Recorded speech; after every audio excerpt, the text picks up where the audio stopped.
अस्थिर पाकिस्तान और सतर्क हिंदुस्तान। नमस्कार, आप देख रहे हैं हल्ला बोल। आपके साथ मैं हूं अंजना ओम कश्यप। आज बात उस पाकिस्तान की जहां इस वक्त जबरदस्त सियासी उठापटक मची हुई और इस वक्त बड़ी खबर आ रही है कि पाकिस्तान जहां कुछ ही देर में पाकिस्तान सुप्रीम कोर्ट में विपक्ष की मांग पर सुनवाई भी शुरू होने वाली है। विपक्ष ने पाक नेशनल असेंबली के डेप्यूटी स्पीकर के उस फैसले को चुनौती दी है जिसमें उन्होंने अविश्वास प्रस्ताव को खारिज कर दिया है।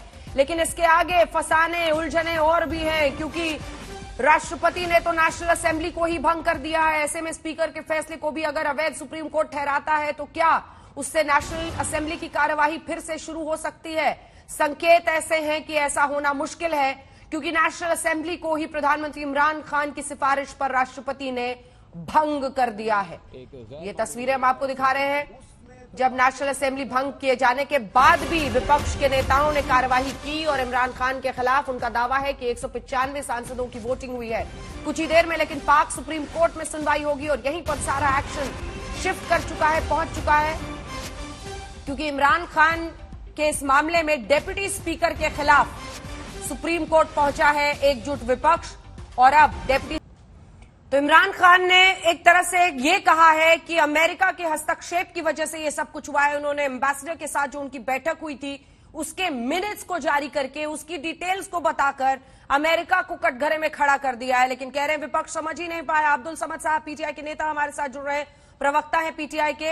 इरशाद अहमद साहब हमारे साथ नेता पीएमएलएन के जुड़ेंगे। सैयद जफर इस्लाम साहब प्रवक्ता भारतीय जनता पार्टी के हमारे साथ जुड़ गए हैं। सैयद जफर इस्लाम साहब, इमरान खान का दावा है कि उनका विपक्ष समझ ही नहीं पा रहा कि उन्होंने क्या कर दिया है, लेकिन हिंदुस्तान इसे कैसे देखे और कैसे समझे? देखिए, अब तक जब हम कहते थे कि पाकिस्तान में डेमोक्रेसी के नाम पे लोगों को आंखों में धूल झोंकते हैं, तो आज वो बात सच आ गई। अब ये खुद कह रहे हैं, वहां के लोगों को सुनिए, आप वहां के लीडर्स को सुनिए। आप अभी पहले भी मैंने सुना आपके चैनल पे और बाकी चैनलों पे भी लोग कह रहे हैं कि ये बनाना रिपब्लिक है, वहां के लीडर्स कह रहे हैं।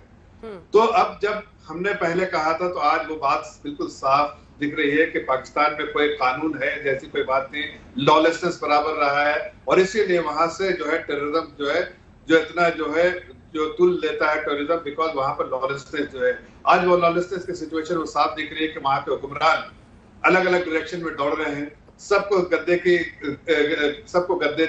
चाहिए, सबको चाहिए पावर हंग्री पीपल जैसे होते हैं। पाकिस्तान जैसी कंट्री उसको बिल्कुल सामने वाज़ेह करती है कि कैसी कंट्री है जहां पर हर लोग पावर के लिए जो है परेशान हो रहे हैं। अब ये दूसरे कंट्री को कटघरे में खड़ा करने से पहले खुद के गरीबे में झांक दीजिए कि उनके ही अपने ही अगर एमपी छोड़ के जा रहे हैं, तो डेमोक्रेसी में एक तरीका होता है, डेमोक्रेटिक प्रोसेस होता है, चुन कर आए तो आप जो वो फ्लोर टेस्ट होता है, फ्लोर टेस्ट पे आप पास कीजिए। अगर आपकी हुकूमत बचती है तो आप रहिए, वरना आप हुकूमत नहीं बचती तो चले जाइए और फिर से चुन कर आइए। लेकिन आज जिस तरह से पाकिस्तान ने जो नजारा दिखाया है दुनिया को, उससे साफ है कि डेमोक्रेसी नाम की कोई चीज पाकिस्तान में ना है और न कभी थी और न कभी रहेगी। और इसलिए पूरे न सिर्फ हिंदुस्तान को नहीं, पूरे दुनिया को जो है आलम दीन बोलते हैं वो कहते हैं पूरे दुनिया को डर है और खतरा है।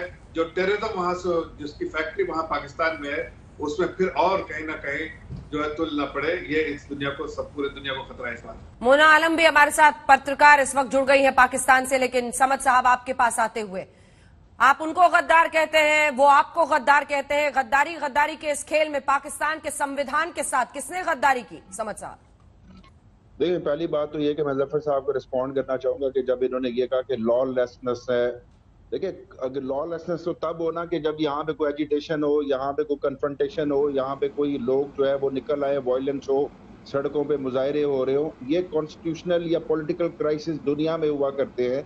जब 2000 में अल गोर और बुश का इलेक्शन हुआ था, वहाँ पे वो एक डेडलॉक हुआ जिसको फिर सुप्रीम कोर्ट ने एक वोट के जरिए बुश को विनर करार दे दिया था। इस तरह के पॉलिटिकल क्राइसिस या ट्रांजिशनल फेज में इस तरह के इश्यूज तो आते रहते हैं। यहाँ पे कोई इस तरह से नहीं है कि ऑपोजिशन लीडर ने उठ के किसी और का जो है ना सर फोड़ दिया हो और आप उसको डायरेक्टली रिलेट कर रहे हैं एक टेररिज्म के साथ। ये तस्वीरें आप देख रहे हैं समद साहब, ये तस्वीरें देख रहे हैं, ये पाकिस्तान के पार्लियामेंट की है, आपकी नेशनल असेंबली की तस्वीरें हैं। एक सेकंड सुनिए, पूरी बात सुनिए। स्पीकर किसी और को बना के बिठा दिया, वोटिंग क्या? सुनिए जरा क्या वहां पर नारेबाजी, मैं सुनाते हैं अपने दर्शकों को। आप सुनिए और समझिए क्यों ये कहा जा रहा है कि अस्थिरता के दौर में पाकिस्तान पहुंच गया। ये जो इमरान के खिलाफ नारेबाजी तक मामला हो उसमें कोई दिक्कत नहीं है, लेकिन उसके बाद वोटिंग भी सुनिए। आधी नहीं मिल रही, वो अंदर रो रहे हैं, पैसे मांग रहे हैं, चक्कर बन गई। गद्दार औरतें थी, गद्दार को अभी भी नहीं छोड़ेंगे जैसे खान। हो सकता है गद्दार के नारे असेंबली के अंदर लगना आपके लिए सामान्य बात हो, लेकिन दुनिया इससे हैरान ही रहेगी। मेरा सवाल समझ साहब आपसे सिर्फ इतना है कि इमरान खान को विपक्ष जिस तरह की चुनौती दे रहा है उसके बावजूद आज वो भाग गए, आखिरी ओवर से भाग गए इमरान खान। ये तो आपको भी स्वीकार करना होगा। उन्होंने कहा था आखिरी गेंद तक खेलूंगा, कहां गया उनकी वो बड़ी बड़ी बातें। अब वो चले जाते हैं। ऐसे में एक सेकंड, केयर टेकर गवर्नमेंट है, केयर टेकर गवर्नमेंट है, और अब सवाल यह है कि आतंकवाद का जो एक पूरा फैक्ट्री बना हुआ है पाकिस्तान, उस पर कैसे नियंत्रण होगा? कोई सरकार वहां पर है ही नहीं, जिसको जो चाहेगा वो करेगा। एक तो अंजना जी, आप लोगों को हर बात में जो ये आतंकवाद नजर आ जाता है ना, बात हो रही है कॉन्स्टिट्यूशनल या पॉलिटिकल क्राइसिस की। अभी आपने ये दिखाया कि फ्लोर ऑफ द हाउस पे, अभी आप मेरे दोस्तों को ही दिखा रहे थे, मेरी पार्टी के लोगों को, ये पॉलिटिशियन एक दूसरे के ऊपर जो है ना वो गद्दार का तो वो इल्जाम लगाते रहते हैं। उनकी पॉलिटिकल उनको स्टेटमेंट को वो उसको इतना सीरियस क्या लेना कि जी फ्लोर ऑफ द हाउस, और दुनिया की कौन सी पार्लियामेंट में जो है वो इस तरह के इशूज नहीं हुआ करते। और अगर ऑपोजिशन ने जाके अगर ऑपोजिशन ने अपना स्पीकर बिठा दिया खाली सी बिल्डिंग में, उसकी उस वक्त वो कोई पार्लियामेंट तो नहीं थी, उस वक्त वो नेशनल असेंबली का सेशन चल रहा हो, नेशनल असेंबली का सेशन खत्म हो गया। इस तरह तो कोई भी जाके अगर प्राइम मिनिस्टर की कुर्सी के ऊपर बैठ जाए तो वो उसको क्या हम प्राइम मिनिस्टर मान लेंगे? बिलावल भुट्टो ने पाकिस्तान के टीवी चैनल पर कहा बनाना रिपब्लिक यूं ही नहीं कहते हमें। बिलावल भुट्टो ने खुद कहा है। मैं भी यूं ही बेबी भुट्टो नहीं कहता उसको। जफर साहब जल्दी से एक रिस्पांस, उसके बाद मोना आपके पास आ रही हूँ। देखिए, मैं कोई क्रिटिसाइज नहीं करने की कोशिश कर रहा हूँ, मैं आपको सिर्फ आईना दिखाने की कोशिश कर रहा हूँ जो दुनिया को दिख पा रहा है और वहाँ के लीडर्स को भी दिख पा रहा है, जो शायद आपके और आपकी पार्टी को नहीं दिख पा रहा है। लेकिन खतरा तो बहुत है, खतरा पूरे दुनिया को है। इसलिए कि फिर से मैं इस बात को दोहरा रहा हूँ कि जब लॉलेसनेस है, इस तरह की सिचुएशन, हमारे यहाँ कोई ऐसे असेंबली और पार्लियामेंट में कोई घुस के इस तरह से नारेबाजी और इस तरह से कोई बैठता नहीं किसी के चेयर पे। इस इतिहास, इंडिया के इतिहास में तो कभी नहीं देखा गया भाई। और दुनिया के और अलग ममालिक में भी देखे, और अलग ममालिक में भी देखिए तो कहीं ऐसी इतिहास नहीं हो सकती है। डेडलॉक हो सकता है, डेडलॉक समझ में आता है, लेकिन इस तरह की बातें जो है वो नहीं देखी जाती है। आप बाकी कानूनी लड़ाई लड़िए, लेकिन असेंबली में जिस तरह की बातें देखी जा रही है वो शायद दुनिया के लिए आईना खोलने वाली बात है कि यार लॉलेसनेस उसी को कहा जाता है। दूसरी बात पे आपको साहब, आप ये कहना चाह रहे हैं कि फ्लोर ऑफ द हाउस या किसी दुनिया की पार्लियामेंट में लड़ाइयां नहीं होती या इस तरह की कोई डेमोन्स्ट्रेशन नहीं होती? फ्लोर ऑफ द हाउस पे आपको काउंटिंग कराइए, वोट है आपके पास, तो आप जीत के वहां पर आप बरकरार रहिए सरकार में। लेकिन अगर आपके पास वोट नहीं है तो इस तरह के दाव पेच आपने जो खेलने की कोशिश की है वो इससे समझ में आता है कि जब आपको डेमोक्रेसी में एक मैंडेट मिलता है और मैंडेट जब आप खो देते हैं तो फिर आपको रहने का उसमें कोई आपको किसी तरह से नहीं बरकरार रह सकते सरकार में। आपको किसी तरह की परमिशन नहीं देती है कॉन्स्टिट्यूशन का आप बरकरार है। लेकिन जिस तरह से आपने लॉ पेश खेला उसमें समझ में आता है कि आपने कानून को अपने हिसाब से मोड़ा है और एक वहाँ पे अनसर्टेनिटी क्रिएट की है, और उससे नुकसान क्या होगा? उससे नुकसान आप दूसरे मुल्क को कटघरे में खड़ा कर रहे हैं। आप वहाँ के जो दहशतगर्द है उनको कहीं ना कहीं बढ़ावा देने की कोशिश कर रहे हैं, अमेरिका को कटघरे में डाल के, और दुनिया के अलग मुल्कों के साथ आपका रिश्ता वैसे ही खराब है और खराब होगा, और दहशतगर्दों को मौका मिलेगा, और मौका देने के लिए आपकी आर्मी भी वहाँ है। अब आर्मी, मेरी एक बात सुनना, सिर्फ एक छोटी सी बात है, वहाँ पर केयर टेकर आर्मी बन जाएगी। बड़ी खबर आ रही है, आप दोनों को रोक रही हूँ क्योंकि इमरान खान ने अब मोर्चा संभाला है। वो कह रहे हैं, उनकी पार्टी कह रही है, इमरान की पार्टी का, पीटीआई का ये तहरीके इंसाफ का ट्वीट है, संसद की कार्यवाही में कोर्ट नहीं दे सकता है दखल। बहुत सोच समझकर इमरान खान ने कदम उठाया। अनुच्छेद 69 का उन्होंने हवाला देते हुए कहा है कि पार्लियामेंट के अंदर क्या होता है, डिप्टी स्पीकर अगर अविश्वास प्रस्ताव को डिसमिस करते हैं या फिर कार्रवाई स्थगित की जाती है तो इसमें कोर्ट का दखल नहीं हो सकता। और इसी मुद्दे पर विपक्ष गया है सुप्रीम कोर्ट में। इसी डिप्टी स्पीकर के अविश्वास प्रस्ताव को रद्द करने के फैसले के खिलाफ विपक्ष गया है सुप्रीम कोर्ट। सुनवाई कुछ देर में हो रही है, लेकिन मोना, मेरा सवाल आपसे यह है कि आईन का हवाला देने वाले लोगों को आईना दिखाना क्या जरूरी नहीं है?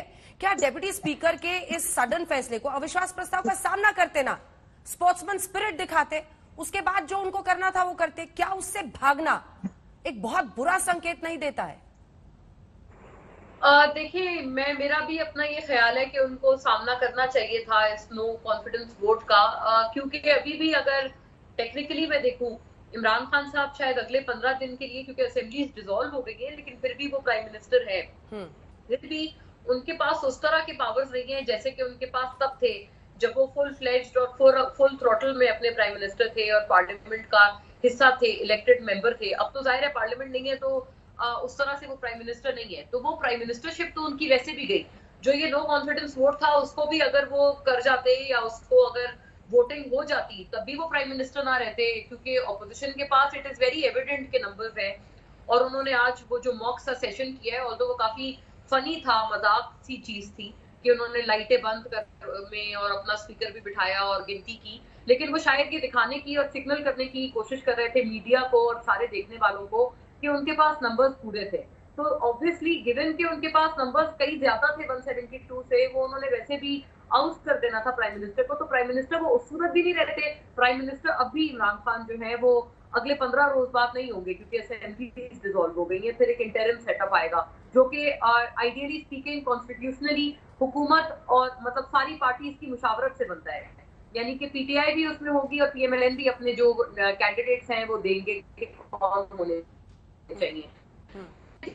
तो करना चाहिए था, दिस एस्पेक्ट इज राइट, लेकिन मैं इसको दो एंगल से, नंबर्स नहीं है ना मोना, पॉलिटिकल एंगल है मोना, नंबर्स नहीं है, सिंपल है, लोकतंत्र में नंबर्स मैटर करता है। आपके पास नंबर्स नहीं है, आपने दूसरा रास्ता अपनाया, आपने अविश्वास प्रस्ताव को खारिज करा दिया। अब आप इंश्योर कर रहे हैं कि आप केयर टेकर गवर्नमेंट है और आपके care taker government prime minister रहते हुए ही इलेक्शंस होंगे।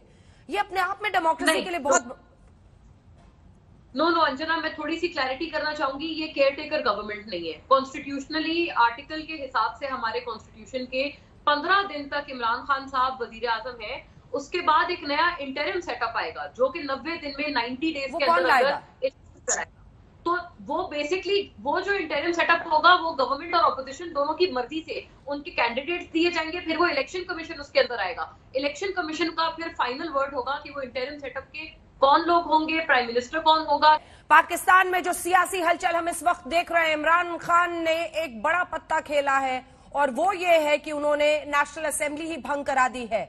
लेकिन अब सवाल होता है कि अब हिंदुस्तान इसको किस नजरिए से देखे। इसी पर बातचीत करने के लिए हमारे साथ नटवर सिंह साहब, पूर्व विदेश मंत्री, लाइव इस वक्त आज तक पर जुड़ रहे हैं। नटवर जी, जो अस्थिरता का दौर अब हम पाकिस्तान में देखेंगे उसको भारत किस नजरिए से देखे, क्योंकि 90 दिन के अंदर चुनाव तो होने हैं, लेकिन विपक्ष सुप्रीम कोर्ट पहुंचा हुआ है डिप्टी स्पीकर के फैसले के खिलाफ, अविश्वास प्रस्ताव से भाग गए इमरान खान। नटवर जी,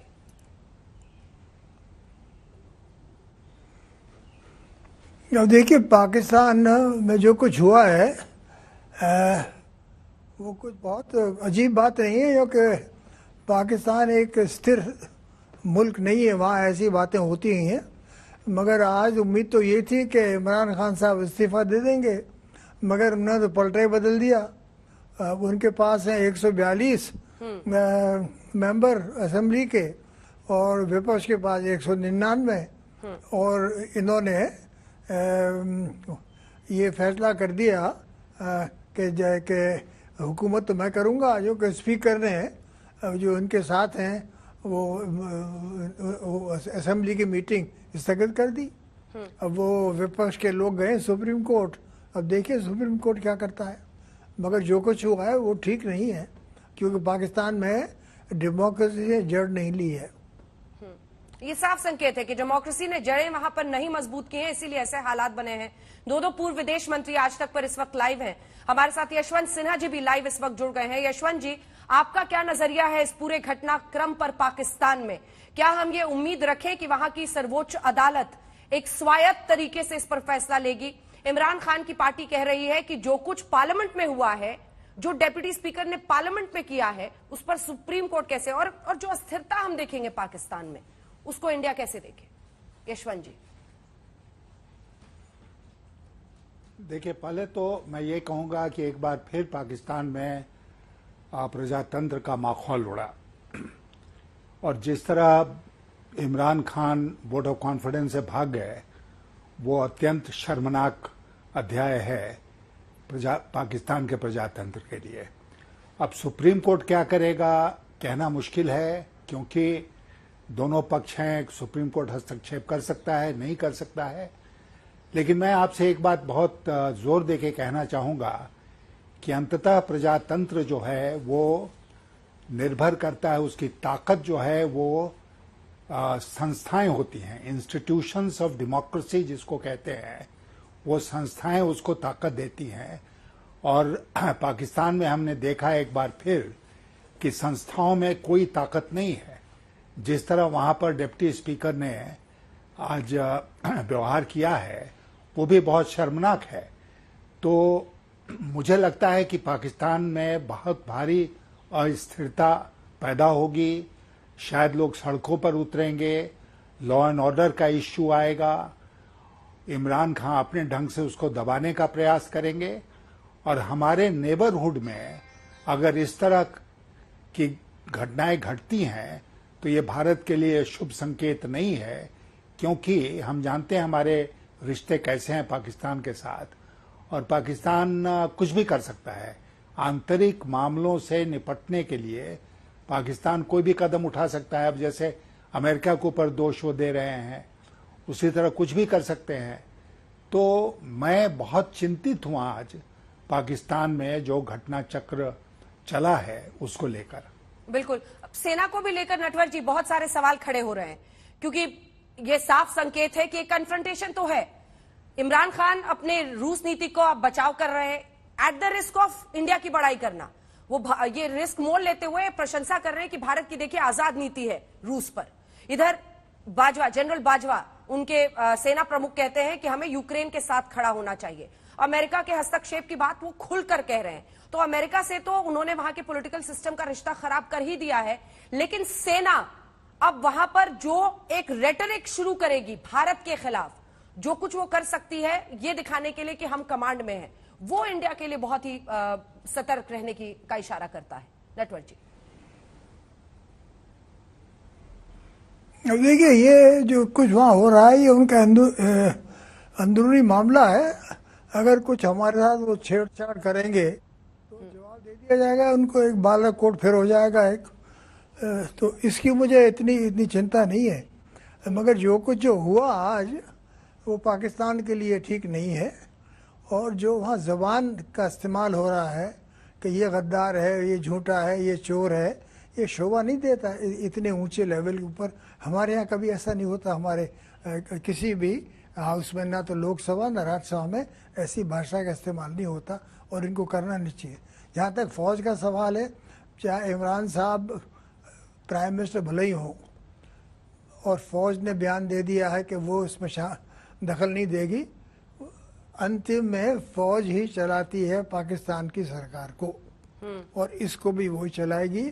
और जिस दिन उन्होंने फैसला कर लिया कि इमरान साहब को घर जाना होगा, उस दिन ये घर चले जाएंगे। और उसके पीछे है ISI जो और भी आगे है, वो दखल देती है सरकार के अंदर। यशवंत जी, फौज की भूमिका पर आपका क्या नजरिया है? आज क्या जरूरत थी उनको आकर ये बताने की कि इस सियासी हलचल से हमारा कोई लेना देना नहीं है?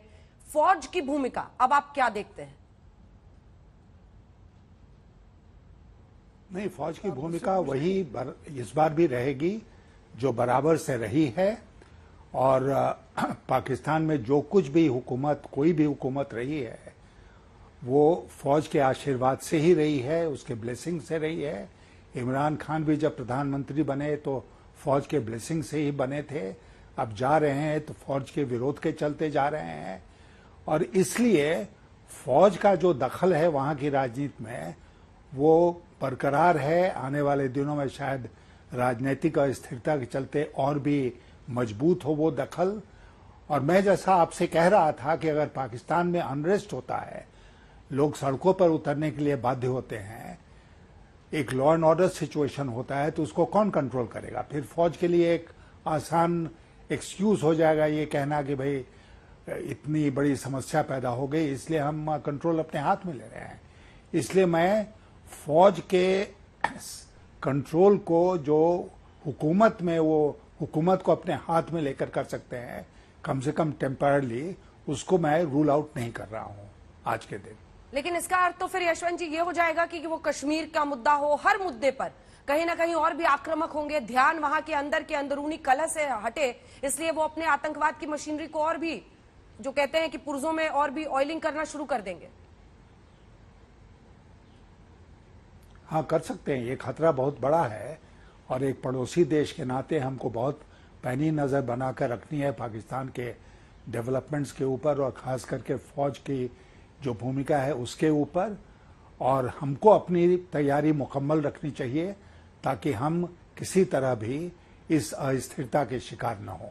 जी नटवर जी, आपको क्या लगता है, इमरान खान, बहुत लोग हैं जो ऐसा मानते हैं कि उन्होंने मास्टर स्ट्रोक खेल दिया, ना उन्होंने इस्तीफा देने की उनको किरकिरी झेलनी पड़ी, ना उन्होंने सामने आकर किसी भी मुद्दे पर माफी मांगी या कुछ भी, उन्होंने अमेरिका का नाम भी ले लिया, चाहे गलती का ड्रामा ही किया, लेकिन पिछले संबोधन में उन्होंने सीधा अमेरिका का नाम ले लिया।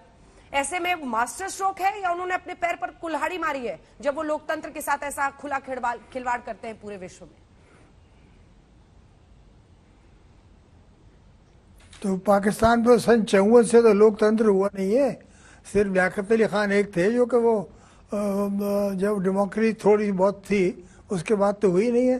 30-35 साल से तो डिक्टेटरशिप रही है इनके यहाँ, और स्थिर सरकार नहीं है, किसी सरकार ने 5 साल पूरे नहीं किए हुए हैं। और जो इनकी अंदरूनी हालत है, आर्थिक हालत है, बेरोजगारी है, वो तो बहुत समस्या है इनके सामने। इतना आसान नहीं है। इमरान साहब को बड़ी मुश्किल पड़ेगी इन हालातों में कि इनके खिलाफ जो हंगामा बहुत शुरू होगा। अब देखिए क्या नतीजा निकलता है सुप्रीम कोर्ट का, उसके बाद पता लगेगा कि सरदारी साहब, भुट्टो साहब और शाहबाज साहब क्या करते हैं और उनकी पार्टियां क्या करती हैं। इनको चैन नहीं लेने देंगी। यशवंत जी, अब भारत के नजरिए से जो अगला सवाल आता है वो इस मौजूदा परिदृश्य में अगर हम देखें, पाकिस्तान में अस्थिरता, श्रीलंका में सिविल वॉर की नौबत, चीन में देखिए आप जो कुछ हो रहा है, भारत के नजरिए से अपने पड़ोसी मुल्कों में हम जब देखें ये अस्थिरता तो क्या संकेत मिलता है? देखिए, भारत बराबर से हम लोग सब कहते रहे हैं कि जिस नेबरहुड में हम हैं वो एक बड़ा रफ नेबरहुड है, अशांत नेबरहुड है। पाकिस्तान, चीन, अब श्रीलंका, तो ये जो हमारा पड़ोस है ये और भी अशांत हो गया है आज के दिन। और हमें लगता है कि हर दृष्टिकोण से, आपने श्रीलंका का जिक्र किया, श्रीलंका का सीधा असर पड़ता है हमारे ऊपर, क्योंकि वहां के लोग भागकर शरणार्थी बनकर तमिलनाडु आते हैं, तो वो पाक स्टेट क्रॉस कर जाना उनके लिए मुश्किल नहीं होता है। तो इसलिए कहीं पर भी कोई अशांति होती है, कोई गड़बड़ होती है, तो उसका सीधा असर हमारे ऊपर पड़ता है। और ये भारत के लिए शुभ संकेत नहीं है कि आज हमारा जो पड़ोस है वो बहुत अशांत है। और इसलिए मैं जोर देके कहना चाहूँगा कि हमें वो हर चीज़ मुकम्मल करनी चाहिए जिससे कि हम मजबूत रहें आज के दिन, और जो भी चुनौतियां आ रही हैं उसका सही ढंग से मुकाबला कर सके। इमरान की पूरी भूमिका को हम नटवर जी देखें तो एक किस तरह के नेता बनकर वो उभरे हैं। उन्होंने कभी कहा हम संबोधन करेंगे, फिर पाक आर्मी चीफ मिलते हैं, फिर वो संबोधन नहीं करते हैं, अगले दिन संबोधन करते हैं, गलती से अमेरिका गिराते हैं। आज उन्होंने रमजान का बार बार जिक्र किया अपनी बातों में। उन्होंने अविश्वास प्रस्ताव का सामना करूंगा, आखिरी गेंद तक खेलूंगा कह के फिर वो भाग खड़े हुए। ऐसे में उन्होंने नेशनल असेंबली ही भंग कर दी, क्योंकि बहुत चांसेस हैं जिस तरह से वो पाकिस्तान के आम लोगों के बीच अपनी पॉलिटिक्स को ले जाते हैं, एक विक्टिम कार्ड भी खेलने की कोशिश कर रहे हैं। बहुत चांसेस है कि वो अगले चुनाव में भी अच्छा कर सकते हैं। इमरान खान को मौजूदा पाकिस्तान में आप किस तरह से आंकते हैं इन गतिविधियों, इन घटनाक्रम के बाद? और देखिए, अगर इन्होंने कोई ऐसी ज्यादा गलत काम की और स्थिरता नहीं की और झगड़े वगैरह हुए, लोग आए, तो फौरन फौज आ जाएगी, दखल दे देगी, इनको हटा देगी। ये इनको मालूम है। और ये 4 साल काटे इन्होंने, वो फौज की वजह से काटे हैं। फौज इनको लाई थी और फौज ही इनको हटाएगी अगर ठीक काम नहीं हुआ तो। इस वक्त फौज ने इंटरनेशनल सिचुएशन देखकर ये कहा कि भाई हम दखल नहीं दे रहे हैं इस वक्त। अब कभी ये अमेरिका की बात करते हैं, कभी रूस चले जाते हैं। चीन के साथ इनके रास्ते ठीक हैं, मगर चीन भी देख रहा है, इनके खिलाफ नहीं जाएगा मगर देख रहा है, मेरे ख्याल में निजी तौर पे इनको सलाह देगा कि आप अपने देश को ठीक तरह चलाइए। चुनाव को सामान्य रूप से यशवंत जी आप वहां पर होते हुए देख रहे हैं क्या? क्योंकि तनाव तो है, अब दिखेगा, लेकिन 15 दिन तक इमरान खान रहेंगे यशवंत जी प्राइम मिनिस्टर। उसके बाद चुनाव आयोग को वहां पर फैसला लेना है सत्ता पक्ष और विपक्ष के साथ बैठकर। क्या इमरजेंसी डिक्लेयर करने की नौबत आएगी जिस तरह की भिड़ंत वहां पर हम देख रहे हैं यशवंत जी? नहीं, वहां चुनाव होगा भाई, तो पाकिस्तान की जो व्यवस्था है संवैधानिक, उसके अनुसार वहां पर एक निष्पक्ष व्यक्ति दोनों विपक्ष और सत्ता पक्ष की राय से देश की कमान संभालता है और उसी के नेतृत्व में वहां पर चुनाव होता है। एक ऐसी व्यवस्था वहां पर है संवैधानिक। तो इमरान खान 15 दिन के बाद हट जाएंगे, वो प्रधानमंत्री नहीं रहेंगे। लेकिन जिस तरह आज घटना घटी है उसको देखते हुए मुझे लगता है कि इमरान खान किसी हद तक जा सकते हैं। मतलब उन्होंने कहा कि हम लास्ट बॉल तक खेलेंगे और उसका बैट उठाया, मैदान से चल पड़े और कह दिया कि खेल खत्म हो गया, मैं जीत गया। तो ये किसी हद तक जा सकते हैं और मैं नटवर जी से सहमत हूं कि वो कोई भी इस तरह की गतिविधि करेंगे तो पाकिस्तान की जनता उसको स्वीकार नहीं करेगी और वहां पर अशांति पैदा होगी और फौज को एक मौका मिल जाएगा कि वो कमान अपने हाथ में संभाल ले। लेकिन मैं इस बात से सहमत हूं कि शायद चुनाव ही एक रास्ता है पाकिस्तान में आज के दिन। होता है नहीं होता है वो बात की बात है, लेकिन चुनाव हो जाए तो अच्छा रहेगा। आप दोनों से एक सवाल है, आपके साथ शुरू करते हुए नटवर जी, जब जब पाकिस्तान में अस्थिरता आती है भारत के खिलाफ उनका रेटरिक और तेज हो जाता है। हिंदुस्तान के खिलाफ बोलो और उसके जरिए अपने वोट बैंक को क्रिएट करो, बढ़ाओ, ये सबसे बड़ा डर बन जाता है। क्या मैं सही हूं नटवर जी? देखिए, उनकी फॉरेन पॉलिसी है, एक फॉरेन पॉलिसी कि हिंदुस्तान को गाली दो। जो कुछ गलत होता है वहां कहते हैं हिंदुस्तान जिम्मेवार है। भाई हिंदुस्तान बहुत बड़ा मुल्क है, हमारी समस्या है, हम कर रहे हैं। कोई हमारा और उनका कंपैरिजन नहीं है। हम तो दुनिया के पहले 4-5 देशों में हैं। अब वो पाकिस्तान तो पता नहीं कहाँ है, उनका नंबर किधर आता है, मगर जरा भी कुछ वहाँ गड़बड़ हुई तो उन्होंने कहा हिंदुस्तान करा रहा है। हमारे हिंदुस्तान के बाद और बहुत कुछ काम है हमारे यहाँ करने के लिए, पाकिस्तान को तंग करने के लिए हमारे पास नहीं है। हाँ, अगर उन्होंने कोई छेड़छाड़ी करी तो जवाब मिल जाएगा तगड़ा। अस्थिरता शुरू होती पहले है, अपनी हुकूमत तो चलाए वो जी। अब ये जब तक ये इनके चुनाव होंगे तो पता नहीं क्या क्या होगा बीच के अंदर, क्या हंगामा होगा, क्या इनका विरोधी दल करेंगे। इतने जो है जो इस वक्त परेशान है, उनकी उन्होंने आज इतनी बेइज्जती कर दी है को स्पीकर ने कह दिया कि साहब भाई ये गाड़ी नहीं चलेगी ये, और इमरान साहब भी रहेंगे प्राइम मिनिस्टर। आपको चुनाव स्थिर रूप से होते हुए दिख रहे हैं या आपातकाल लगाने की नौबत आ सकती है, ऐसा आपको लग रहा है नटवर जी? इमरजेंसी जी, आपको वहां पर चुनाव स्थिर रूप से होते हुए दिखाई दे रहे हैं या आपको लग रहा है कि अनरेस्ट होगा? आपको लगता है चुनाव आराम से वहां पर हो जाएगा या फिर इमरजेंसी आपातकाल लगाने की नौबत आ सकती है? नहीं, चुनाव देखिए, पहले तो ये देखना है कि सुप्रीम कोर्ट का फैसला क्या होता है। फिर चुनाव होंगे 90 दिन के बाद। अब पता नहीं 90 दिन के अंदर क्या होता है, ये रहते हैं कि नहीं, और क्या बवाल खड़ा होता है वहाँ कि लोग सड़क पे आते हैं कि नहीं।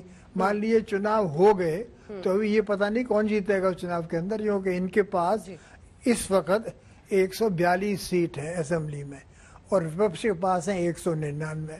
तो पता नहीं नतीजा क्या निकलेगा, ये प्राइम मिनिस्टर रहेंगे कि नहीं और फिर इनकी सरकार चलेगी कि नहीं, यही नहीं पता पहले। यशवंत जी, जो सवाल मैंने आपसे पहले भी पूछा था, जब आर्मी कहती है कि हमारा इस पॉलिटिकल डेवलपमेंट से कोई लेना देना नहीं है, जो भी राजनीतिक हलचल है, सियासी हलचल है, वो नेता जाने, हमारा इससे कोई लेना देना नहीं है, जबकि हम अच्छी तरह से जानते हैं और समझते हैं कि रियल पावर, असल जो ताकत है वो पाकिस्तान में डीप स्टेट के पास है। अब ऐसे में मेरा सवाल आपसे यह है कि जब जब अस्थिरता होती है, भारत के अगेंस्ट रेटरिक, जो सवाल मैंने नटवर जी से भी पूछा था, बढ़ जाता है। इसको किस तरह से देखें? देखिए, अभी तक जो रेटरिक आया है उसमें आप देखें तो इमरान खान एक तरफ भारत की जो व्यवस्था है, विदेश नीति है, उसके बारे में अच्छी बातें कहते रहे हैं। हाँ, दूसरी तरफ जनरल बाजवा जो उनके सेनाध्यक्ष, वो भी हालिया में उन्होंने जो बयान दिया है वो कहा है कि भारत के साथ डिप्लोमेटिक ढंग से शांति स्थापित करने का प्रयास होना चाहिए। तो अभी तक एंटी इंडिया रेटोरिक वहां पर आया नहीं है, लेकिन कोई भरोसा नहीं है पाकिस्तान में कब क्या हो जाएगा। और मुझे लगता है कि फौज का पूरा नियंत्रण अब वहां की स्थिति पर हो जाएगा। सब कुछ फौज कंट्रोल करेगी, चुनाव हो या नहीं हो। और इसमें भारत को किससे खतरा है? पाकिस्तान के आवाम से खतरा नहीं, पाकिस्तान की फौज से खतरा है। और भारत के प्रति अगर उन्होंने शत्रुता का भाव आज तक बना के रखा हुआ है तो उसके पीछे पाकिस्तान की फौज रही है। तो इसलिए पाकिस्तान के फौज का एटीट्यूड क्या होगा, ये प्रश्न चिन्ह है आने वाले दिनों के लिए। अभी तक का जो रेटोरिक है वो एंटी इंडिया नहीं रहा है। फॉरेन पावर को जो उन्होंने ब्लेम किया है वो भी अमेरिका को ब्लेम किया है। एक एक्सेप्शन हुआ है इस बार कि उन्होंने भारत को ब्लेम नहीं किया है अभी तक। लेकिन ये सब कहने के बावजूद मैं ये कहूंगा कि हम लोगों को बहुत ही सावधान रहने की जरूरत है, क्योंकि हम किसी चीज पर भरोसा नहीं कर सकते हैं और पाकिस्तान की फौज पर तो भरोसा नहीं कर सकते। नटवर जी, अब आखिर में एक दो सवाल हैं जो आप दोनों से मैं करना चाहती हूँ। नटवर जी, आपके साथ शुरुआत करते हुए, हिंदुस्तान को ऐसे में क्या करना चाहिए? जब हम कहते हैं सतर्क रहना चाहिए तो हम तो इंतजार ही करेंगे सुप्रीम कोर्ट से वहां जो फैसला आता है, फिर जो भी गतिविधियां वहां की रहती है, हमें तो इंतजार करके देखना ही होगा कि क्या परिस्थितियां बनती है। नटवर जी, अभी जो यशवंत जी ने कहा ना, मैं उससे बिल्कुल सहमत हूं। उससे आगे कहने की जरूरत ही नहीं है। यशवंत जी, आपका नजरिया इस पर कि भारत क्या करे? कुछ कदम उठाने की जरूरत है किसी स्तर पर, या हम लोग अभी इंतजार करें कि सुप्रीम कोर्ट से क्या वहां पर आता है? क्योंकि लोकतंत्र का मुखौटा तो सर चाहिए ना यशवंत जी।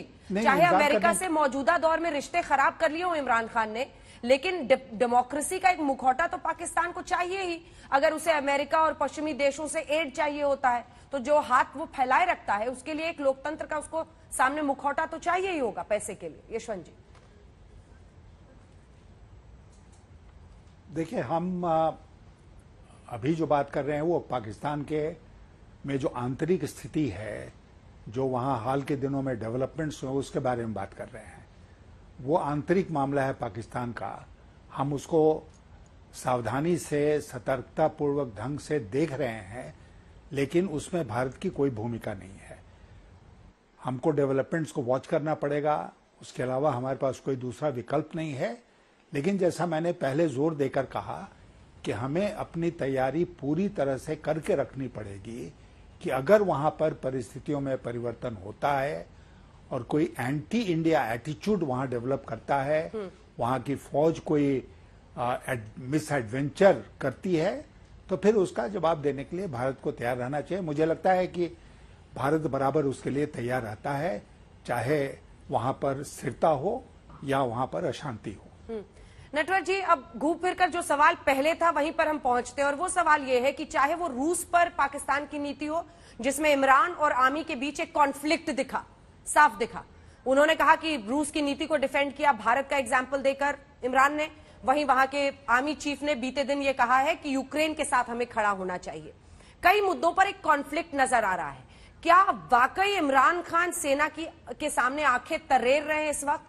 और जब हम इस इमरान को कंपेयर करते हैं बिलावल भुट्टो से, बिलावल भुट्टो के बारे में कहा जाता है कि ज्यादातर बाहर रहे, वो कहते हैं कि इमरान खान चूहा नहीं है तू रैट है, मतलब इस तरह की उनका एक रेटरिक हमने बीते दिनों ही देखा है, जितना हम लोग पॉलिटिक्स को अभी बीते दिनों 10-15 दिन में फॉलो कर रहे हैं वहां पर, उनकी क्षमता, फिर शहबाज शरीफ को भी कई लोग जानते हैं और बहुत चतुर नेता उन्हें मानते हैं।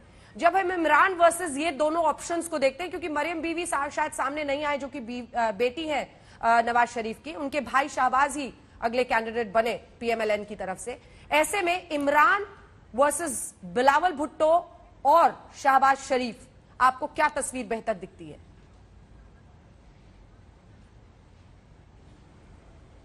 देखिए, वहां पाकिस्तान की लीडरशिप और पाकिस्तान की पॉलिटिक्स का लेवल बहुत नीचा है। अब कहाँ बिलावल साहब और कहाँ हिंदुस्तान के लीडर कोई बराबरी हो सकती है उसकी? इसके अंदर हमारे यहाँ जो हमारी परंपरा रही है, इस देश ने पैदा किए हैं महात्मा गांधी, सरदार पटेल और जवाहरलाल नेहरू। तो जो कुछ वहाँ जो होने वाला है, they are going to be in a complete mess, इसमें कोई दो राय नहीं है। और हमको आगे देखना चाहिए।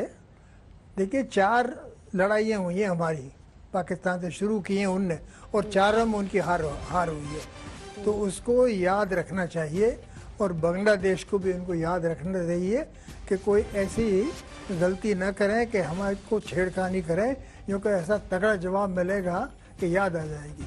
जी, हम नहीं चाहते कि तकरार हो, अगर पर यूं के अंदरूनी हालत पाकिस्तान की सुधरेगी नहीं, खराब ही होती जाएगी, तो पता नहीं क्या कर सकते हैं वो।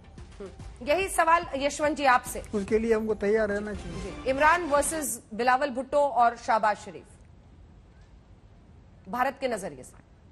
मुझे लगता है कि वो पाकिस्तान का आंतरिक मामला है, वो पाकिस्तान का आंतरिक मामला है। और जैसा कि हम लोग बार बार कह रहे हैं, नटवर जी और हम, कि वहां हर इलेक्टेड प्राइम मिनिस्टर के पीछे या हर पॉलिटिकल लीडर के पीछे पाकिस्तान की फौज है। तो इसलिए बिलावल भुट्टो हो या कोई और हो, वहां पर शरीफ हो, कोई भी हो, मुझे लगता है कि उससे कोई फर्क नहीं पड़ने वाला है। और आने वाले दिनों में शासन जिसके भी हाथ में जाए, सचमुच में वो पाकिस्तान की फौज के हाथ में रहेगा, क्योंकि जो बनेगा वो पाकिस्तान की फौज का कठपुतली ही होगा। और उसको ध्यान में रखते हुए हमें जो सावधानी बरतनी चाहिए, वो सावधानी हमको बराबर ध्यान में रखनी चाहिए और तैयारी अपनी पूरी रखनी चाहिए। नटवर सिंह मुझे जी, लगता है कि आंतरिक मामला है पाकिस्तान का, वहां बिल्कुल नटवर सिंह जो आपस में सेटल करें, वो उनका मामला है। नटवर सिंह जी, यशवंत सिन्हा जी, आप दोनों का बहुत बहुत धन्यवाद।